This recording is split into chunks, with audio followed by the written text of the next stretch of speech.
I request the protocol officer to escort. সম্প্রতি একের পর এক পশ্চিমা দেশ ফিলিস্তিনকে স্বাধীন রাষ্ট্র হিসেবে স্বীকৃতি দেওয়ার প্রতিশ্রুতি দেয়। জাতিসংঘ সাধারণ পরিষদের ৮০তম অধিবেশনে এই চূড়ান্ত সিদ্ধান্ত জানানোর কথা রয়েছে দেশগুলোর, যা নিয়ে তীব্র সমালোচনা করে যুক্তরাষ্ট্র ও ইসরায়েল। ফিলিস্তিনিরা যখন একটি স্বাধীন দেশের স্বপ্ন দেখছেন, তখন নতুন করে হুঁশিয়ারি দিয়েছেন ইসরায়েলের প্রধানমন্ত্রী বিনিয়ামিন নেতানিয়াহু। বলেন, কোনোদিন ফিলিস্তিন রাষ্ট্র প্রতিষ্ঠা হবে না।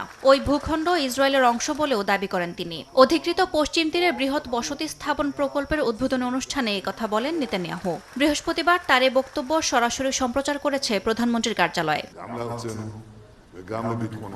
ঘোষণার অংশ হিসেবে অধিকৃত পশ্চিম তীরে প্রায় ৬,০০০ নতুন বসতি নির্মাণের অনুমোদন দিয়েছেন নেতানিয়াহু। এই বসতি সম্প্রসারণের পরিকল্পনা ২০ বছর ধরে আলোচনায় ছিল, কিন্তু পূর্ববর্তী মার্কিন প্রশাসনের চাপের কারণে এটি স্থগিত ছিল। তবে সম্প্রতি ইসরায়েলের উচ্চতর পরিকল্পনা কমিটি পশ্চিম তীরে E1 বসতি প্রকল্পের চূড়ান্ত অনুমোদন দেয়। এই ঘোষণার নিন্দা জানিয়েছে জাতিসংঘ।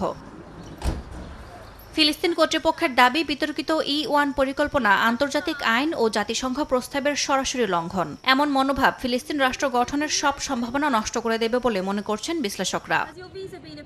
ইয়াসমিন অনন্যা, সময় সংবাদ।